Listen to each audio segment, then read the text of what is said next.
Here we go again, Craig. The Toronto Maple Leafs poised to have another very good, successful individually and collective season. But before we get to the one big question, it feels like we've been here before. Craig, here we go again with the Toronto Maple Leafs back at it for another year. And the one big question for the Leafs is, how will this year be any different than years past with the playoff failures that they've had? Now, I don't want to lack creativity, Craig, but here we go. The one big question for the Leafs is, will this year be any different like we've asked the last several seasons? I'm going to be optimistic. Yes, it will be. I think that they've changed the construction of their team in a way that, as you point out, it's not going to affect the regular season, because the regular season they've been really, really strong over the last number of seasons. It's about the playoffs. New coach, Brad Treliving, has come in. He's looked at the team. He's seen it with his own eyes, and now he's got his fingerprints on it. The additions of Chris Tanev, Oliver Ekman-Larsson, and I'll even take one step back to last year. Simon Benoit really showed that he could be a real good bottom pair defenseman, rugged, big, and strong. And it's for those reasons, the blue line specifically, that I'm optimistic that it will be different this year come playoff time. Blue line much improved, much more playoff built, but maybe the goaltending as well is a reason to be optimistic, because Joseph Woll, when he's been healthy, and that's a big if, I understand, but there's not much you can do about a guy getting hurt other than hope that he's healthy, because when he has been healthy, he has been a top-flight NHL goaltender, giving the Leafs the kind of goaltending they will need to not only be good in the regular season, but also to win in the playoffs. And then to complement Joseph Woll, they go against Stolarz, who was statistically one of the best goalies in the league last year. Forget about backup, just period, playing down in Florida. And it wasn't just because Florida had a good defensive team, because he played that well. Now, is he going to be that good again this year? Probably not, but he doesn't have to be. Anywhere near that would be a huge upgrade as a tandem. One of the question marks for Leafs always has been, do they have the goaltending to win a Game 7, to go into overtime, to make those saves? I think maybe they can be as confident as they have been in years that, Craig, this year, this duo, if they're healthy, is good enough to not be the reason they don't advance in the playoffs.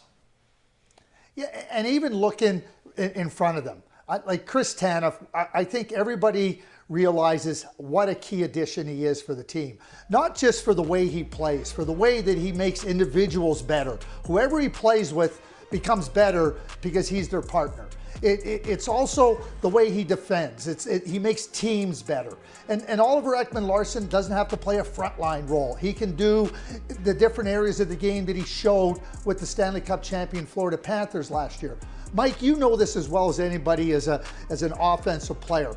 When your defense is struggling, you've got to pack in more. You got to have more of a focus in on your defensive play, because it is an area that if you get a hole in it, it's going to create problems. I think that was part of the issue for the Toronto Maple Leafs in the past seasons offensively come playoff time. With the improved goaltending and improved blue line, I think that now you're spending less time in your own zone defending. I think it also opens up the offense. So the impact, the effect overall on the team with stable goaltending, stable blue liners, I think will help not only the overall output for the team come playoff time, I think it'll also help the offensive players become more productive in the playoffs. And that's what they need. We can't forget about the core four and how they have struggled. The reason the Leafs haven't done well in the playoffs, Craig, is because amazingly enough, they can't score. That's it. It's not been the goaltending. It's not necessarily been the defense, which will help their offense. It's because the offense hasn't gotten it done. And these talented players, these highly paid players, they haven't been able to find those moments in the playoffs frequently enough. And this is where the last reason for optimism is. They didn't change the personnel so much, but some people thought they might. I think they made a good decision not to. But they changed the coach, and I think what that will do will change the mindset and maybe some of the tactical ways in which those best players, but all the forwards for the Toronto Maple Leafs, play to create their offense.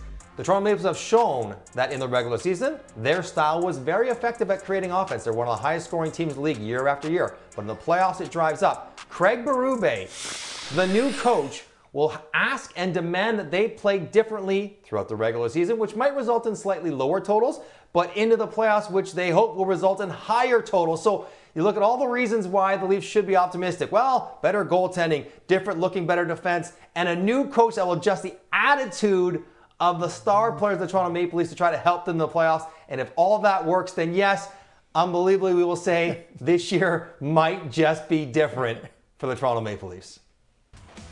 Domino's That's Hockey is brought to you by Domino's Pizza. From pizza and lava cakes to pasta and stuffed cheesy bread, Domino's has you covered. Domino's, Canada's favorite pizza.